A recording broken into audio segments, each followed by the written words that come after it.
Michèle Mouton nasceu em Grasse no dia 23 de junho de 1951. Seus pais eram cultivadores de flores e jasmins que abasteciam parte das famosas perfumarias locais. Eles tinham um Citroën 2CV que usavam para transportar a carga.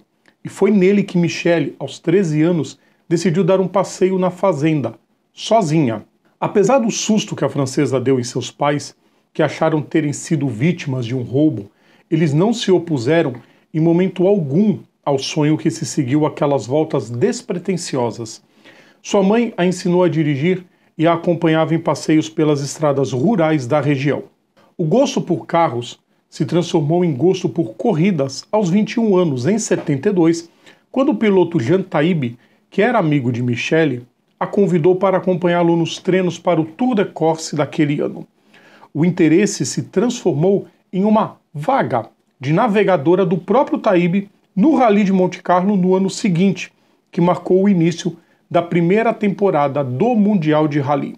Terça-feira, 15 de agosto de 2023, e este é mais um Personagem de Terça.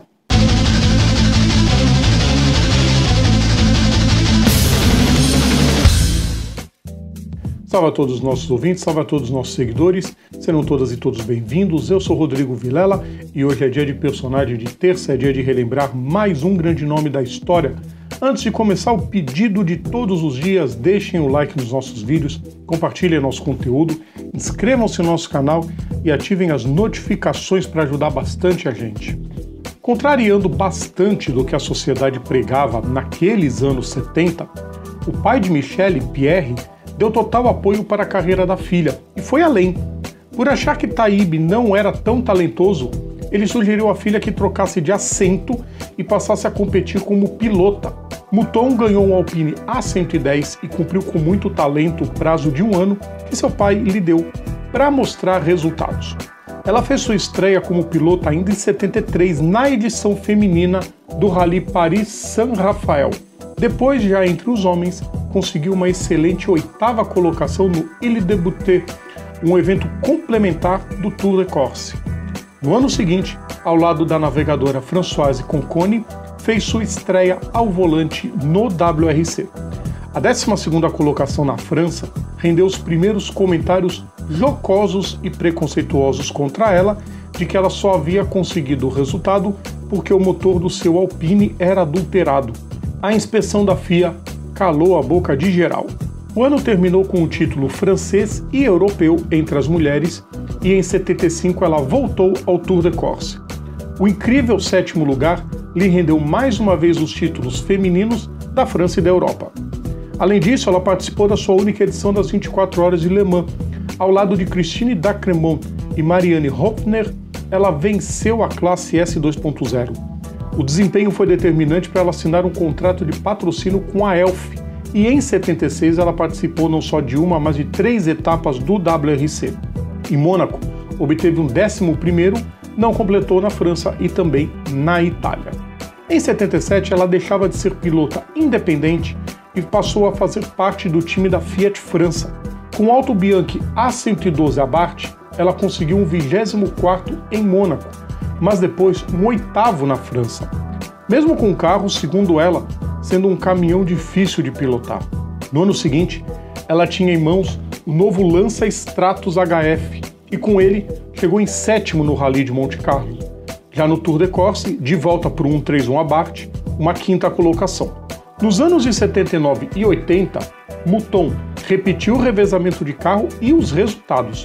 7º lugar em Monte Carlo com o Stratos e 5º no Tour de Corse a bordo do 131 Abarth. Foi aí que a oportunidade apareceu. A Audi ingressou no Mundial com o carro que estabeleceu as regras dos carros de rally modernos, o Sport 4. Claro que pesou um pouco o retorno publicitário que a presença de uma pilota faria na equipe. Eram os anos 80, lembrem-se. Mas os alemães deixaram claro que não era qualquer mulher que estaria na equipe. Seria a primeira vez que Mouton disputaria a temporada completa do WRC. Só que a temporada de 81 não começou bem. Um problema com o sistema de combustível a impediu até de largar em Mônaco. Ela não disputou o Rally da Suécia e, a partir de Portugal, teria ao seu lado a navegadora que complementaria seu talento, Fabrizia Pons. Em solo lusitano, mesmo com vários problemas elétricos, foram 7 estágios vencidos e um 4º lugar. As bocas machistas começavam a ser caladas pouco a pouco, porque ainda tinha quem criticasse a Audi por tê-las em seu plantel. Na Grécia, Mouton e Pons estavam em 5º, sendo as mais rápidas da disputa, quando todos os Audis foram excluídos sob a alegação mal explicada de infrações de homologação. Depois veio uma 13ª colocação na sua estreia na Finlândia. E depois disso, o primeiro momento de glória, a vitória no Rally de Sanremo na Itália, aproveitando o abandono de Michele Sinotto para enfiar a arrogância masculina da época goela abaixo de Henri Toivonen e Ari Vatanen. Era a primeira vitória feminina no WRC. Vatanen, que antes da prova dizia que jamais perderia para uma mulher, teve que se calar. A 8ª colocação, ao final da temporada, parecia muito para quem duvidava dela. Mas para quem realmente entendia de esporte a motor, era o prenúncio de que coisas melhores poderiam vir, e vieram em 1982. De novo, a temporada começou mal em Mônaco. A dupla estava em 3º quando sofreu um acidente. Mouton lesionou o joelho e Pons teve uma concussão. Na Suécia, completou em 5º, mesmo se acidentando no carro de Hannu Mikkola, que estava acidentado no mesmo lugar. Em Portugal, a primeira vitória da temporada superando Per Eklund na etapa e na tabela. Depois de não disputar o Safari Rally e de ter um 7º na França, Mouton e Pons venceram o Rally Acrópole, não dando chance alguma para Walter Röll, que liderava o campeonato. Um problema de óleo a fez abandonar na Nova Zelândia, mas no Brasil, exatamente há 31 anos, Röll perdeu uma roda no último estágio e viu Mouton vencer mais uma no campeonato. Aquela seria sua última vitória no WRC na última prova do Mundial que nosso país sediou. A diferença caiu para 27 pontos e ambas as duplas zeraram na Finlândia. Na Itália, mesmo vencendo 9 estágios, Mouton ficou em 4º, logo atrás de Röll. O alemão teria seu primeiro match point na etapa seguinte, e a Audi, que não tinha em seus planos disputar a etapa da Costa do Marfim, foi para lá para manter vivo o sonho do título. Mouton recebeu a notícia de que seu pai não resistiu a um câncer e que seu último desejo era que Michele disputasse aquela prova. Assim ela fez. Nos 2 primeiros dias, ela já havia enfiado mais de 1 hora sobre o rival da Opel. Só que no 3º dia, seu Audi passou a enfrentar problemas mecânicos e, no último dia, ela precisou trocar todo o sistema de injeção de combustível.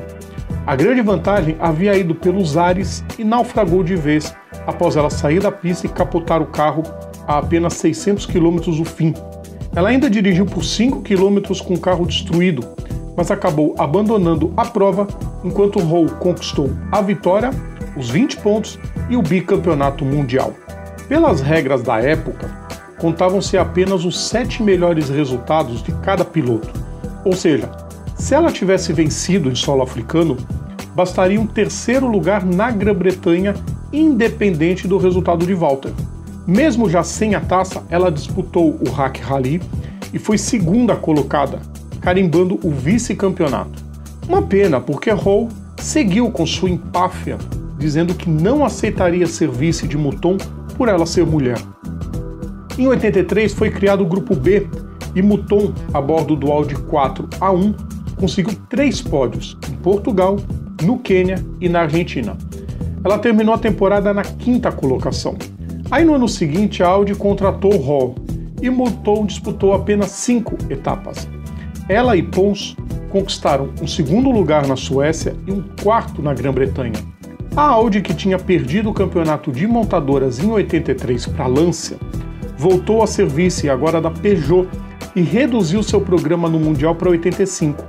Mouton e Mikkola seriam apenas piloto de testes.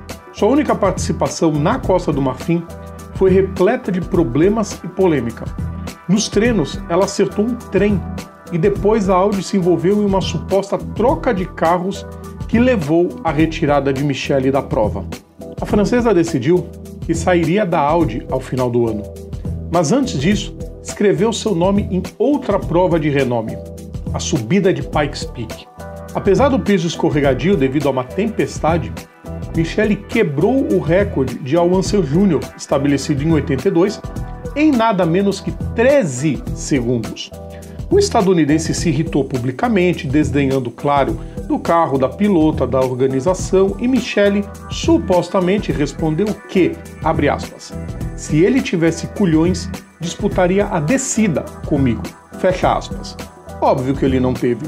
Em 86, Michele disputou os ralis de Mônaco e da França a bordo do Peugeot 205 Turbo, mas aquele foi um ano difícil para o WRC, com o aumento de acidentes, alguns deles fatais, como o de Portugal, que matou 3 torcedores e feriu outros 30, e a morte de Henri Toivone e Sérgio Cresto na França. Mouton decidiu que era hora de se aposentar das pistas. Aí em 88 ela resolveu, junto a Frederick Johnson, organizar a primeira corrida dos campeões, inicialmente para homenagear Toivone e Cresto, mas que acabou se transformando num evento multicategorias, que atrai a atenção de muita gente, mesmo sem ser considerado um campeonato nível A. Mouton passou de uma das melhores pilotas para se tornar referência no esporte para as gerações mais jovens, e mesmo que tardiamente, passou a ter seu talento reconhecido por caras como Stirling Moss, que a considera uma das melhores ao lado de sua irmã Pat Moss, e por Niki Lauda, que a descreveu como a supermulher. Em 2011, ela foi agraciada com a Ordem da Legião de Honra, e em 2022 o documentário que conta sua trajetória, intitulado Queen of Speed, foi premiado com o Emmy de melhor documentário esportivo. De 2009 a 2022, Michele foi presidente da comissão da FIA para mulheres no automobilismo, junto a outras competidoras, desempenhando papel crucial no ingresso de mais mulheres competindo nas diversas categorias mundo afora. Entrem depois e assistam o documentário sobre ela. É impressionante. Muitos deles, como por exemplo o próprio Walter Rowe, reconhecendo que era estúpido na época, que era um... Assim, em resumo, sem dizer exatamente o que ele disse no vídeo, mas que ele é um idiota de tratar a Mouton do jeito que ele tratava. Mas não adianta nada depois que a pessoa se aposenta. Você tem que dar apoio enquanto a pessoa está competindo, principalmente as pilotas. A gente já falou aqui de várias outras que sofreram muito preconceito enquanto estavam correndo. Depois que param, não adianta vir elogiar. Já parou. Tem que incentivar enquanto está correndo. E incentivo se chama respeito. Não é, por exemplo, igual kartistas aí, mundo afora, que jogam kart em cima das meninas porque, não aceito perder para a mulher. Isso é uma completa babaquice. E, enfim, falar desse tipo de gente não seria ruim para o canal, não por medo de represália, mas simplesmente por perda de tempo de falar desse tipo de gente. A Mouton merece todo o reconhecimento para sempre. Para sempre. Gostaram, né, pessoal? Claro que vocês gostaram de relembrar um pouquinho da carreira dessa gigante das pistas, dessa gigante, quer dizer, não tão pistas, né, na verdade, do off-road, mas tá valendo do mesmo jeito. Terça-feira que vem tem mais um grande nome sendo relembrado aqui. Lembrando sempre, nosso conteúdo tá no YouTube, tá nas plataformas digitais ou então assinando o nosso feed is.gd/programa Papo Veloz. Sigam também nossas redes sociais, é só procurar a gente por PGM Papo Veloz. Um grande abraço a todos. Quinta-feira tem mais uma lembrança para você acompanhar aqui, pessoal. Então até quinta. Tchau.